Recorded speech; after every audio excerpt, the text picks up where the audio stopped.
Don't panic. Don't panic. Don't give up. Don't get frustrated. Don't throw in the towel. Don't let nobody talk you out of it. You in a dark place because God needed a personal space to grow you, develop you, and mature you. While you're standing, turn your Bible to the book of Genesis, chapter 32. Run down to verse 24, and I'll meet you there in just a second. Let me bring those who are first-time guests, those who are watching via social media. We're now in week 4 of our March series entitled March into a Better You. March into a Better You. Let me open up this morning by sharing with you, no matter what you've been through, no matter what you're going through, this is a fact you can hang your hat on. The mere fact God woke you up today should encourage you to believe it's not too late to march into becoming a better you. The fact God woke you up lets you know there's still time for you to win. There's still time for you to overcome. There's still time for you to become the best you can be. When we get to the book of Genesis, we will see our biblical example this morning will be Jacob. And let me slow down and tell you a little bit about Jacob before we go into the message. Jacob dealt with family dysfunction. Jacob dealt with early childhood issues. Jacob made several bad decisions, but he overcame all of that and marched to becoming a better person. Genesis chapter 32, look at verse 24. This is how bad I want this morning. Everything that has stopped you, hunted you, and delayed your progress, we're going to cut it down today. Dysfunctional family, we're going to cut it down. If you don't like the fruit on your family tree, cut a new branch down. If you've been through some stuff and you made some bad decisions, today we're going to cut you loose from your past. I would not allow anyone connected to me to stay down, to stay in a funk, to stay in a suffering place. We're going to cut down everything that stops you from reaching your full potential. Are you ready this morning to cut it loose?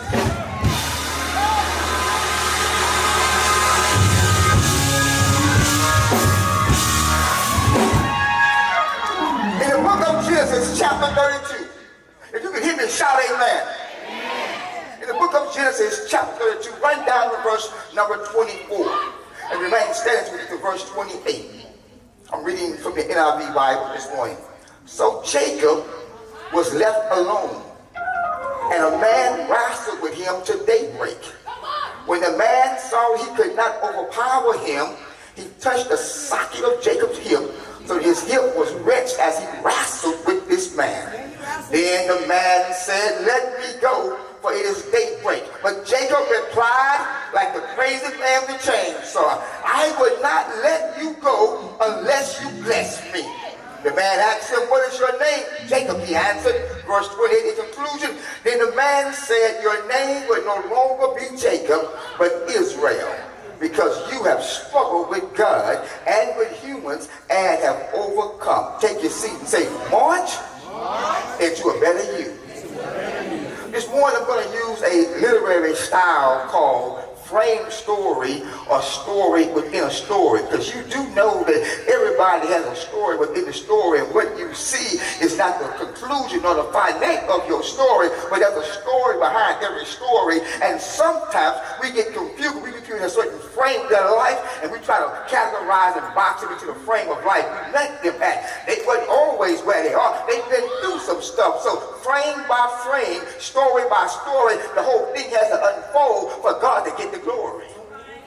And this style takes you where you start a story not at the beginning of the story, but at the end of the story, and then you go back to the beginning and work frame by frame so you get excited about what's getting ready to go on.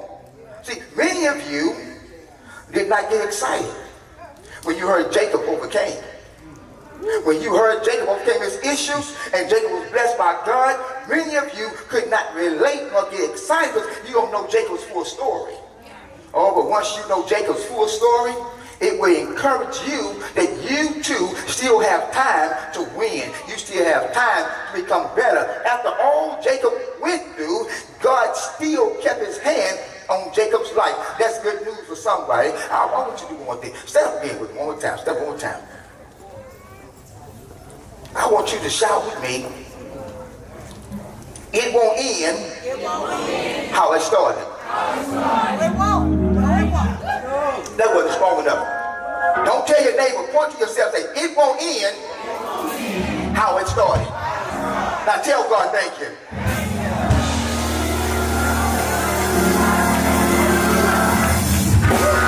So now we just saw, the Bible says Jacob wrestled and won. But how did he get here? Is anybody in this house grateful that God gave you victory in spite of all you've been through? Yes, Let me get a little church in real quick. Anybody here can be real with themselves, say, I thank God I don't look like what I actually went through. After all I've done and I'm still here, can anybody give God that kind of praise when everybody thought it was over, when everybody walked out on me, when everybody talked about me, yet God kept me? Is there anybody in this house with that kind of story, with that kind of praise? I may be going through something, but thank God, God has got us. I think I'm in the right house. Now, let's walk through this Bible. Genesis chapter 25. It tells the birth of Jacob. Go with me there. Genesis chapter 25. Thank God. Verse 24 through 26. I'm going to give you a lot of Bible today, but a lot of revelation. The birth of Jacob. I'm going to tag this, born this way. Born this way. Genesis chapter 25, verse 24, when the time came for her to give birth, there were twin boys in her womb. The first to come out was red, and his whole body was like a hairy garment, so they named him Esau. Verse 26, after this, his brother came out with his hand grasping Esau's heel, so they named him Jacob. Isaac was 60 years old when Rebekah gave him sons. Watch this. Jacob was trying to get ahead by any means, even his mother's womb. You're going to get this in a second. He was born like this. Watch this. A past lesson. Remember David said that I came out of my mother's womb sinful because my mother was a sinner? He claimed that generational curse. He was dealing with his mother's issues. And we referred in reference to Prince, I'm like my mother. I'm never satisfied. David was not coerced to be that way. Jacob was not taught to be that way. Even in his mother's womb, he was that way. I know we tend to brush folks up and say, I was born that way. And true indeed, some folks were born that way. Some folks came out mad. But we're gonna break that curse today. Hey, we don't get to choose where we start, but we can choose to march to becoming better. And we can choose where we end up at. See, you didn't get a chance to pick your zip code. You didn't get a chance to pick your mama nor your daddy, but you can pick how your story ends. Jacob, watch this now, watch this. Jacob had not been exposed to a competitive world, yet he was filled with a super aggressive competitive spirit that caused him to mistreat, hurt, and deceive others if that's what it took for him to achieve his selfish goals. My question is, where did Jacob learn how to be a conniving schemer? In his mother's womb, he was trying to pull his own brother down. In his mother's womb, he was trying to get ahead of his brother. Where did he learn how to misbehave like this? He was born like this. I know the church don't want to hear that. But there are some dysfunctional people in your family that was not exposed to dysfunction. They were born like that. And if we don't learn how to minister to people that was born like that, we're going to miss a generation. Watch this. Paul, the master prophet teacher in the New Testament, says, the good I would, but evil is always present. Imagine that. The good I would, but evil always shows up. Jacob knew this firsthand. He came out of his mother's womb with evil intentions. Before Jacob had any external fights, he had an internal fight. See, the biggest battle we have to overcome is usually the battle within. Before I knew what an enemy was, I had to defeat the enemy inside of me first. Why am I thinking these thoughts? Why am I doing what I'm doing? Have you ever just really sat by yourself and questioned yourself, why do you do what you do? Why do you say what you say? Why do you act like that? You didn't get that from your mama nor your dad. Why are you like that? Jacob was born like this. I had what I call a drive-by conversation filled with wisdom. The other day, Pastor Janet walked and I were having a conversation. She didn't realize how she was blessing me in conversation. And she said, Pastor, you know, it's true. People are born like that. But we got to not let them stay like that, because we got to remind them, even though you were born like that, when you got born again, when you met Jesus, you were born again. And when you were born again, guess what? Your new life cancels your old life. Ooh. Let me say that again. I went real fast. She said, Pastor Janet said that, Pastor, even though some people were born like that, and that like that can be whatever you want to call it, like that. Some people, I was born like this. But true indeed, you may have been born like that, but guess what? When you met Jesus, when you had an encounter with Jesus, even though you were born like that, when you had an encounter with Jesus, you were reborn, and your rebirth means that my old life is now canceled by my new life, and the new me has more power than the old me if I receive it like that. So stop using the excuse, I was born like that. True indeed, I'm not discounting that. You may have been born mad, sad, evil, conniving, but when you got born again, when you met Jesus Christ, your Lord and Savior, your new life wiped out your old life. When you got born again, but your new life did, your new life told your old life, I'm going to chop you down. Boom, like Jason, I'm going to chop you up. You won't control me until the day of my life. Amen. All things are gone. New man. New old man. Let that bless you for a minute. Watch this. Let's walk through this story. Genesis 25, verse 33. I'm just painting a picture. Genesis 25, verse 33. Jacob uses his brother's weakness to manipulate him of his birthrights. See, there are some folks, man, they will do anything to get what they want. No matter who they got to take down the process. Some of them sitting in your row right now. Looking. Yeah, okay. You do know there are folks who come to church to pray on the week. They don't really want to pray P-R-A-Y for you. They want to P-R-E-Y on you. Be careful who you share your innermost secrets with. Be careful who you yoke up with. Some folks come to church to find weak folks to manipulate them. Prayer. Okay. Oh, I'm about to lose this. A few little things I do have, I'm about to lose some of them. Some churches are built off the spirit of manipulation, taking poor folks' money, give them hope and a dream. When we out to heaven, no, I need the house today. Pastor, you ride good and dressing good. You get my kids bad at surviving. I don't want to get to heaven to be blessed. Teach me how to be blessed now. And if your church not teaching you how to be better, your church is probably manipulating you out of what God has blessed you with. We all should be eating good out from the hood. Ain't no fun as my homies get some. Look at this. Verse 33. But Jacob said, swear to me, talking to his brother. Swear to me first. His brother was hungry. Esau came in from working. He was hungry. Jacob said, swear to me first that you will sell me your birthright for a cup of soup. Jacob took advantage of other people's weakness to benefit himself. Be careful of people who always only come around you when they need something from you. I want you to do yourself a favor and check your call log on who stopped calling you when they got their income tax. They were blowing your phone up before the mail came. Before the direct deposit, they were, you want to eat, girl? Man, you want to hang out? But as soon as they got paid,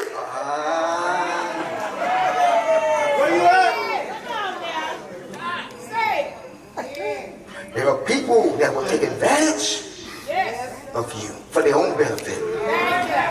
They're only in relationships with benefits that's concerning them. It's never a two-way street, always a one-way street. What can you do for me? The church sometimes has this Janet Jackson spirit. What have you done for me lately? Be careful. But Jacob, this kind of brother, gonna trick everybody, manipulate everybody, deceive everybody. Let's keep reading. Look at verse 35, Genesis 27, chapter 27. Now watch this. We're in Genesis chapter 27. I told you he had a dysfunctional family.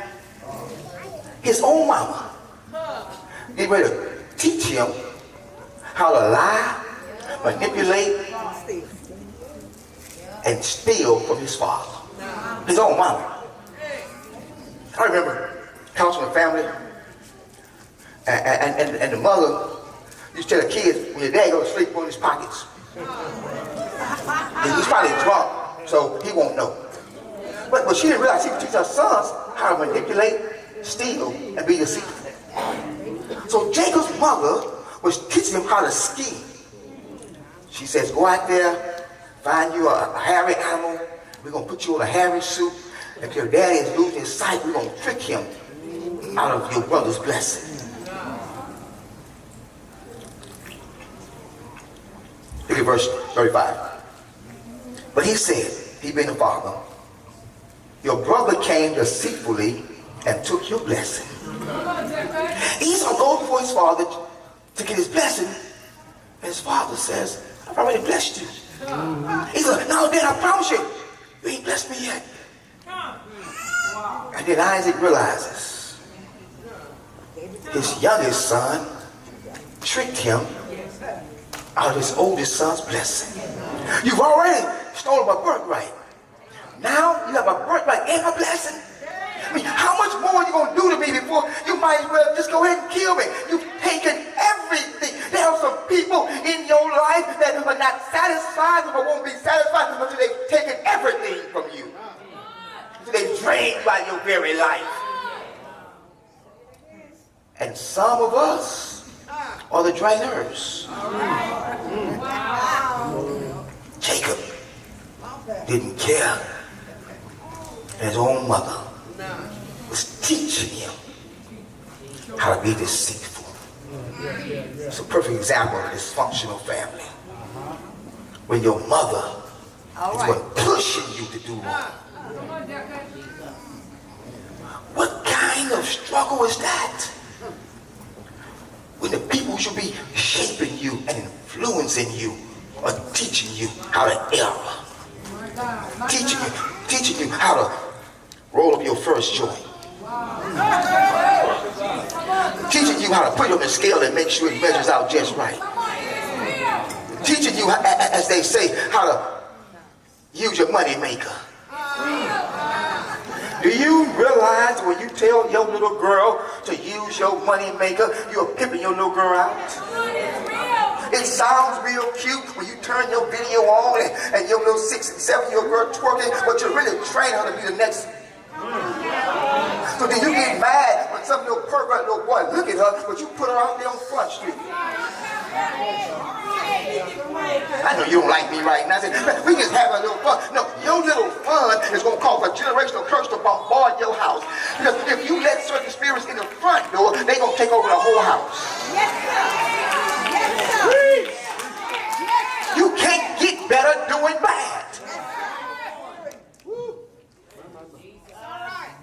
Okay. I'm not telling you don't watch TV, but you better make sure there's some balance in your house. If there's an hour of empire, there better be an hour of Bible study and prayer in your house. Because if the only influence they get is from the television, you know the television is television, but if there's no vision in the house, my people shall perish.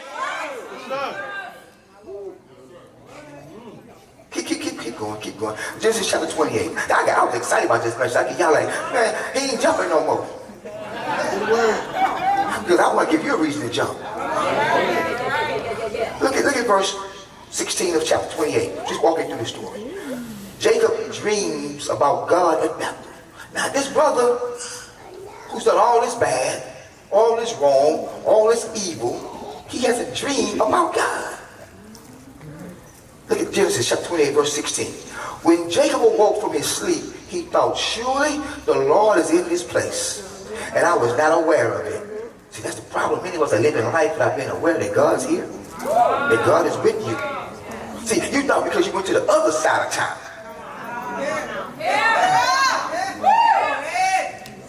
Jacob, when he woke up, he says, God is in this place. And then verse 17, he was afraid and said, how awesome is this place? This is none other than the house of God. This is the gate of heaven. Early next morning, Jacob took the stone he had placed under his head and set it up as a pillar and poured oil on top of it. He called that place Bethel, which means the church, through the city used to be called Luz. When Jacob made a vow saying, if God, watch this messed up brother makes a vow to God. If God be with me and will watch over me on this journey I am taken, and will give me food to eat and clothes to wear. Even the wicked recognize the presence of God. Come on, sir. Watch this. He said, I know I'm messed up. Oh, but the God I serve. Oh, get this in your spirit. Jacob says, I know I've made some mistakes. I know I've messed up, but I still feel the presence of God. Can you be real with yourself for a second? Have you ever been out of your mind, but God was still on your mind? Yes, sir. I want y'all to listen. He broke into church and stole the sound equipment at the early church. And you know, I wasn't all the way delivered yet, so he took me out. So I went to his crib and get the dough in and get the church stuff back, right? And he had incense burning. And the brother was up with incense burning, all these things praying. Now, you just robbed the church and you praying? The crook still felt the presence of God. So I couldn't even do what I wanted to do to him. I just give me this stuff back.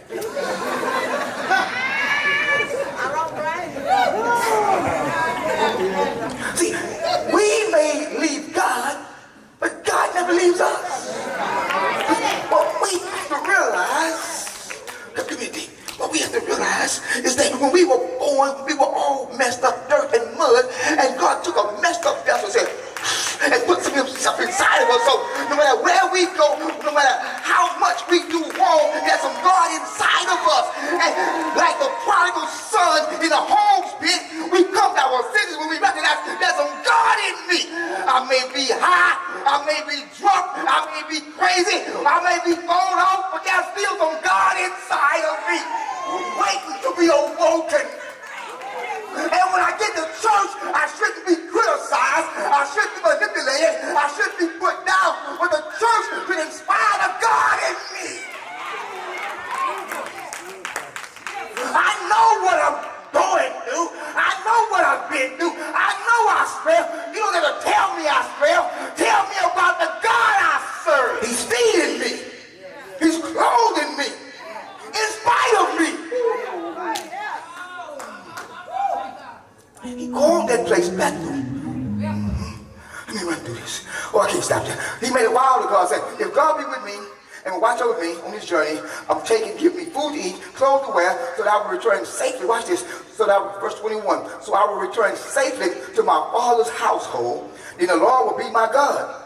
And this stone that I have set up as a pillar will be God's house. Watch this. And of all that I give and all that God gives me, I will give him back a tenth. I may be thrown off, but I still recognize the presence of God. And I can't repay God, but I'm going to do the best I can. See, watch this. Jacob is with God. Even though he's a bad actor, even though he's doing wrong, God is still with him. The church gets quiet right now because you want to be so holy and thou, and you want to make people feel like that God ain't with them. Can I bless you? You go to a local crack house, you go to a local house of prostitution, you go to a place of it, and I promise you God is still there. He may not be pleased what's going on there, but God, there's no place that God is not. He would be omnipresent if he has a limitation. Wherever you are, God is. Thanks to Christ. When you go to church, you can't feel his presence. you are, God is. Well, that's good news for somebody. Wherever you are, God is. God is with Jacob. Even in his mess, God is with him. God made Jacob a covenant promise. Jacob had not transformed yet, had not changed yet, had not made a different decision yet, and yet God comes in and makes him a covenant promise. But guess what? God says about us, while you were yet sinners, I sent my son Jesus. So don't say Jacob didn't earn it, because you didn't earn it either, and I sure didn't earn it. But while I was yet a sinner, while I was still messed up, while I was out of my mind, while I was doing wrong, God said, let me save that little ghetto boy. Let me save that kid from the hood. And he sent his son Jesus while we were still sinners.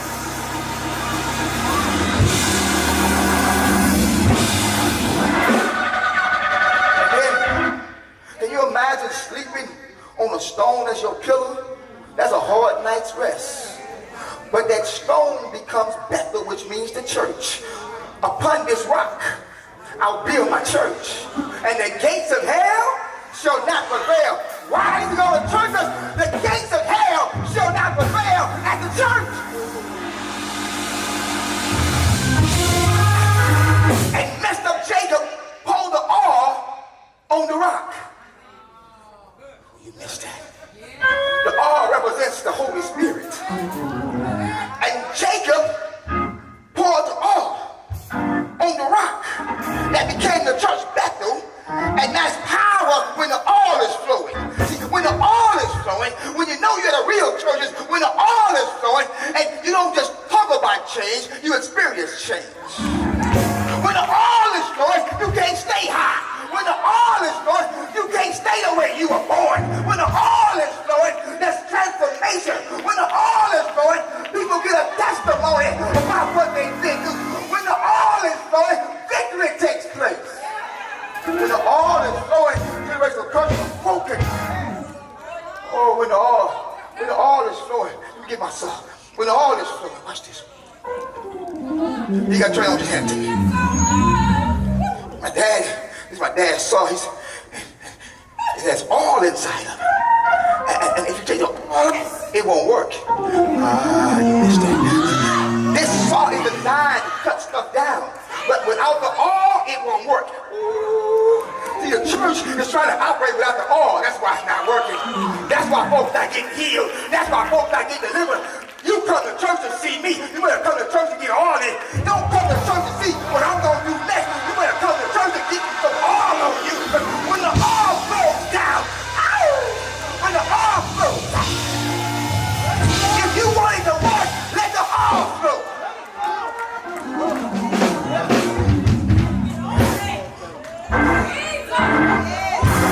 Upon this rock, the church, the gates of hell shall not win. Stop telling folks they don't need to go to church. It's a lie from hell. I almost slipped. I almost messed up. Until I got to the sanctuary. And then my mind was restored and renewed.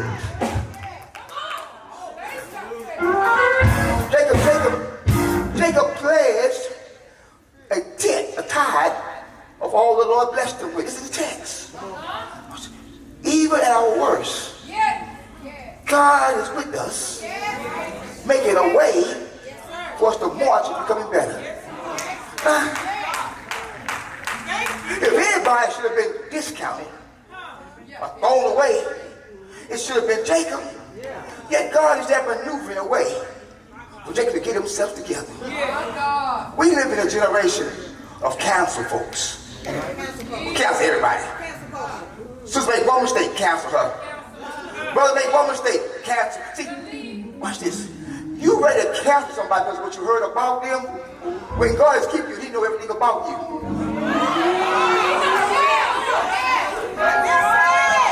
Let me say it one more time. You are ready to cancel somebody because of what you heard about them, and God is keeping you and He knows everything about you.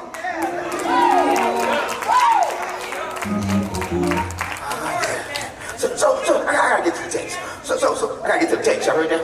Okay. So the next two frames we see Jacob he now goes, he's a man, and, up to this point we ain't seen no interaction with no females.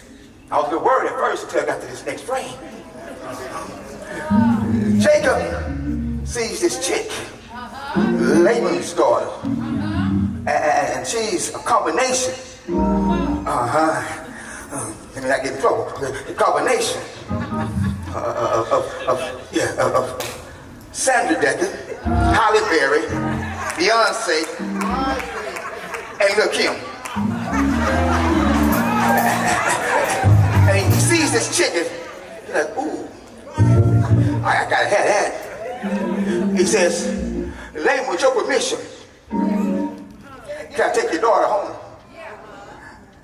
And the daughter he saw was the daughter he lived with.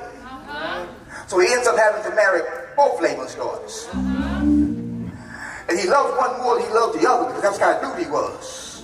Now, but he lays with both of them because he's selfish. But he really don't like the cockeyed sister. But even though her eyes are going all over the place, he still lays with her, making babies without having a real love connection with her. See, don't think because sister, just because he laid with you, he loved you. He might love how you make him feel. You know what I mean?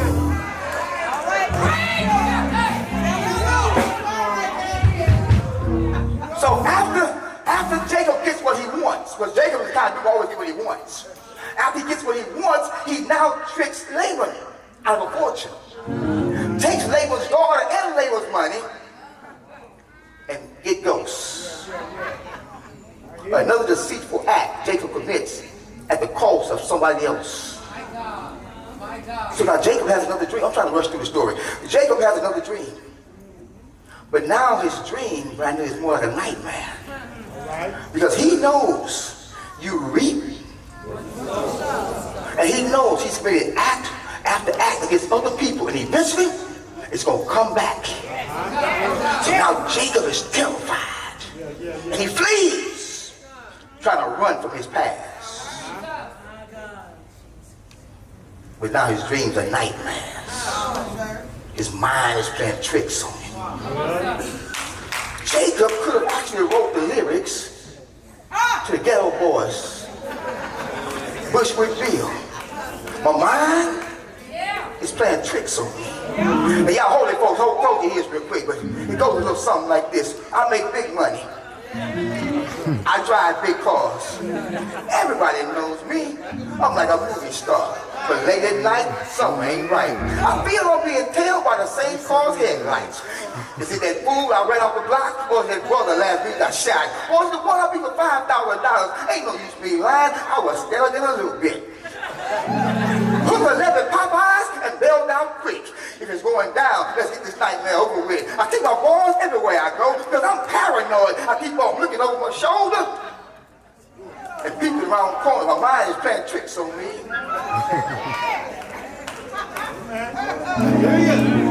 When you've lived a foul life,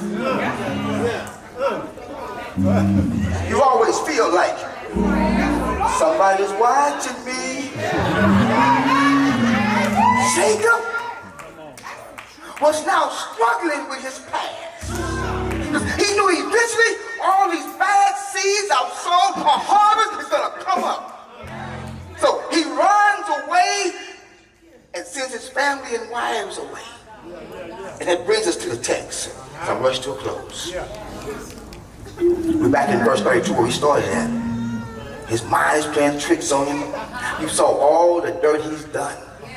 And it brings us to Genesis 32. Verse 24 says, Jacob all alone. Can I bless you right here? Your transformation has to start in a lonely place. Before you can really get right, you got to get by yourself. Before you can really take that next step, you got to step away from everybody and have a personal encounter with God. Your mama can't do it. Your daddy can't do it. Your preacher can't do it. You need to have some time with Jacob is all alone in the presence of God. Stop running to the crowd. That's why you got broke at. It's time to run to God now. And then verse 25 says, Jacob wrestles with God. Because he realized, if I stay the way I am, I'm going to die and go to hell. So he wrestles with God. Many of you today are wrestling with God. But you're wrestling for the wrong reason. You want God to bless you while you stay the same. But Jacob was wrestling with God and said, I'm sick and tired of being sick and tired. Come on! Jesus! You fast, son. Jesus! Jacob wrestles with God. What are you wrestling with? I went to a funeral yesterday. The pastor and his wife, their 29-year-old daughter died. And he was very transparent and shared her struggles at a funeral. And I looked around and we were in Katy. But DJ, I looked around and there was a whole bunch of Pt.4 people there that I grew up with. I said, wow, I see the connection now. But the father said, even though my daughter was out there, she never left God. And she was wrestling with some stuff. See, I wonder if I really came to church and said, son, I'm wrestling with this issue. I got some struggles, man. Jesus. I know I'm preaching and on TV and all that stuff, but I got some stuff inside me I'm struggling. Wrestling with. Can I share my pain with you? Come on! And before I get back to the pulpit, he can three-way and four-way everybody. Come on! Folks are wrestling with them. Where do the people who really want help, where can they Where do they go? Because they can't be real in here. I can't trust y'all. Y'all too churchy. Yeah. Y'all are lying, so y'all praying about me when you praying over me. Come on, Jacob. So Jacob realized I got to wrestle with God until he sets me free. Come on, Jacob. And as they're wrestling, the angel asked, who are you? What's your name? He says, I'm Jacob. Watch this. He says, I'm Jacob, which means he was still referring to himself as his old messed up self. Jacob means swindler. Jacob means con. Jacob means no good. So he says, I am Jacob. I am Jacob. He was still referring to his old self. Jesus. Jesus. I am Jacob. Jesus. He still was hooked. Give me my son. He still was hooked on his old self. Come on, where do we go? I'm Jacob. Come on, where do we go? The angel say, no, we're going to cut Jacob down. From this day forward, you shall be Israel. And Jacob means what? Con, swindler, hustler, selfish, schemer. But Israel means the beloved of God. Woo! You don't know when to shout. The man that was messed up from the floor up, now he wrestles with God, and God changes his name and changes his story. You are now Israel, loved by God. You have anybody in this house, and you used to be Jacob, but you got the vessel, and you got to the church, and the oil starts flowing, and God starts trying to hold you on, and now you are a new creature.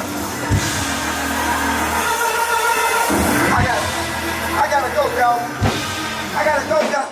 My grandbaby praising God. Y'all come here, Papa. Come here. Come here.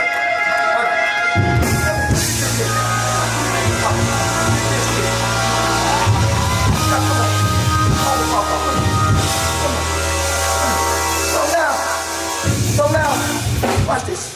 We'll get up. We fall down, we get up. Watch this. See, I'm gonna give you a song right here. Help me up. Say 1, 2, 3, 4, 5. In the Bible, 5 means grace. We built this stage strategically. 1, 2, 3, 4, 5. Because when you get this altar, you find grace. And when you get this altar, there has to be grace. See, let me close. The Bible says the angel got him in the hip, and he walked with a limp. So everywhere Jacob went, that limp reminded him not to go back to your old self. We tend to take the blessings of God and get arrogant. Look at me. No, don't look at you. Look at the limp. The limp reminds you to stay humble as you overcome. Remember Paul prayed a prayer, Lord, remove this thorn from my flesh, yet God responds, my grace. 1, 2, 3, 4, 5. My grace is sufficient. When you come to the altar, you can be reminded of Jacob's limp and Paul's thorn.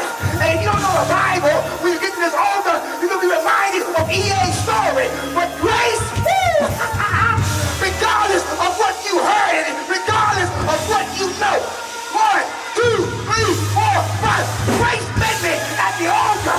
Amazing grace, amazing grace. How sweet the sound that saved a Pt.4 wretch like me.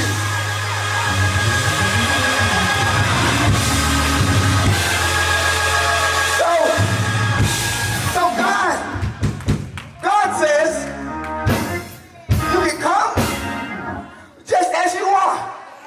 But when you get to Bethel, the oil is going to flow.